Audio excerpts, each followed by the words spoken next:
Estamos de volta com o programa Nossos Pesquisadores e continuamos nossa conversa com a pesquisadora Mônica. Mônica, agora entrando um pouco na sua pesquisa, o que é a excitação de vórtice e modos coletivos dos condensados de Bose-Einstein?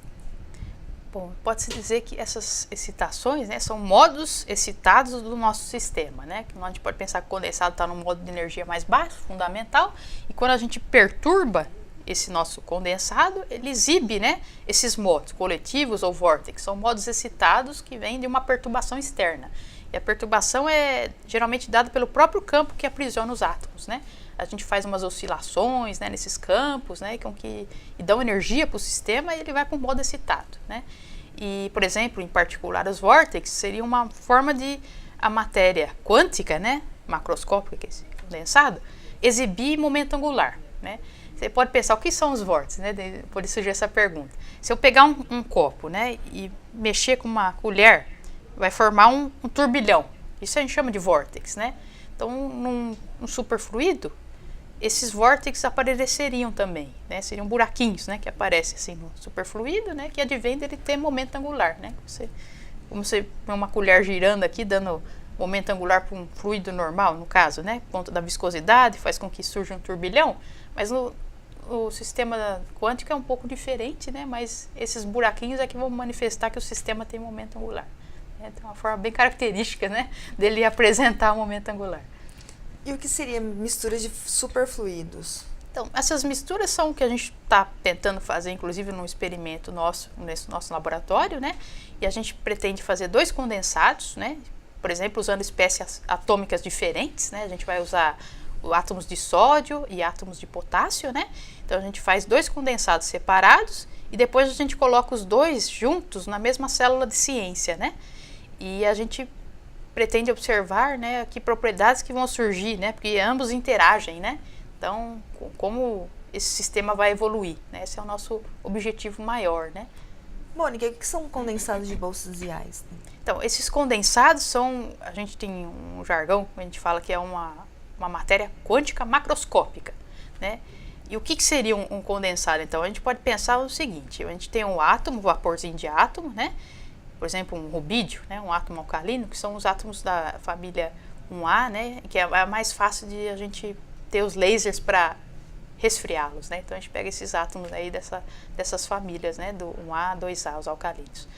E a gente, depois de submetido nesse processo de resfriamento, né, a gente chega com que os átomos eles vão resfriando, né? E aí a gente pode pensar que a gente pode associar um comprimento de onda para cada um desses átomos.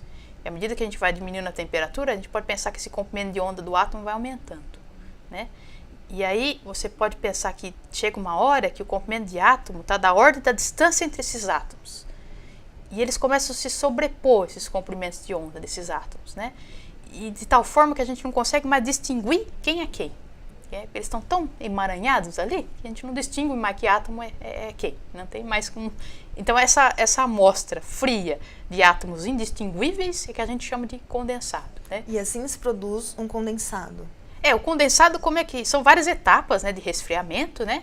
A primeira etapa são resfriamento, ele desacelera os átomos com lasers, né? A gente aplica lasers, né? Uma estrutura que chama optical molasses, né? E isso faz com que a temperatura ambiente que eles têm, né, inicialmente, eles chegam até uma temperatura de microkelvins, que é 10 a menos 6 do Kelvin, né? Essa é após o processo de resfriamento por lasers, né? Depois disso, a gente coloca eles no campo magnético, né, de aprisionamento e a gente produz, a gente aplica, né, outros lasers que vão fazer uma rampa evaporativa, que a gente fala. A gente vai selecionar dessa armadilha os átomos mais quentes, na verdade, eles vão ser jogados fora da armadilha. E aí vai sobrar os átomos mais frios que termalizam, né? Isso é uma nova forma de você estar diminuindo a temperatura dessa amostra, né? E eles que começaram com microkelvin, né, depois do resfriamento de laser, eles vão agora para atingir temperaturas de nanokelvin, que é 10 a menos 9 do Kelvin.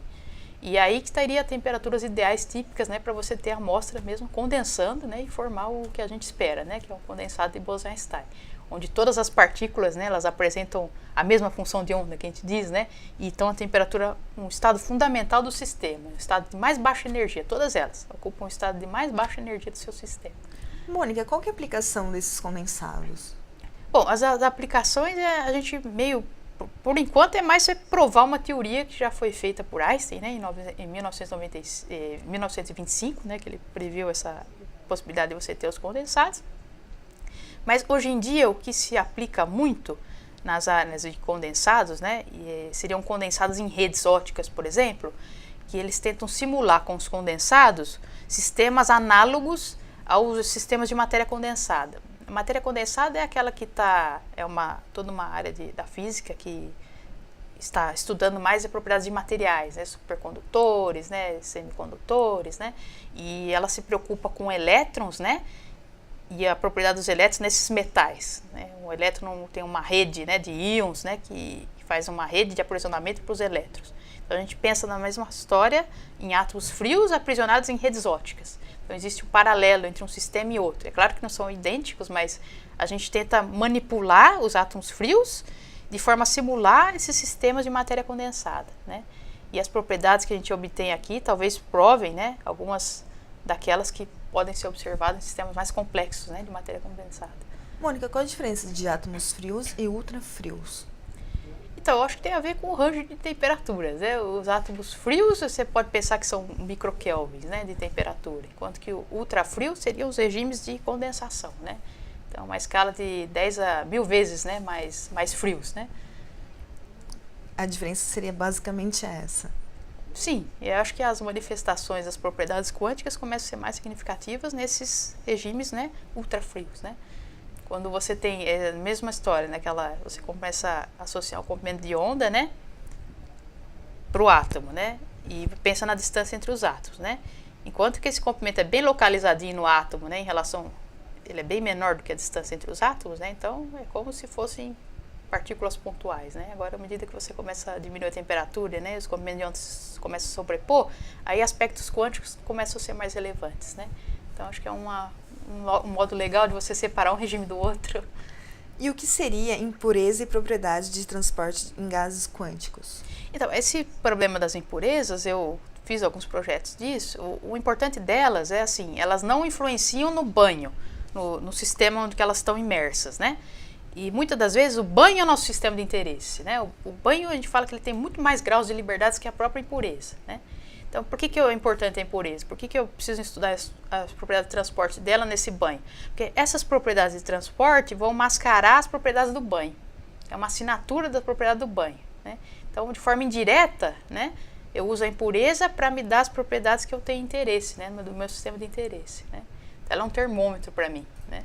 Então, ela é usada para você no condensado de Bose-Einstein. Por exemplo, né, você quer ver um condensado, né, aí você põe uma impureza, né, para interagir com os átomos do condensado, né, e aí você tenta extrair, né, algumas propriedades de acordo com a forma com que essa impureza vai difundir, né, no condensado, você consegue tirar informações, né, de como esses átomos estão arranjados ou como eles interagem, né, só pelas propriedades da difusão da impureza. Nossa, muito interessante isso, Mônica. Vamos para um breve intervalo e voltamos rapidinho.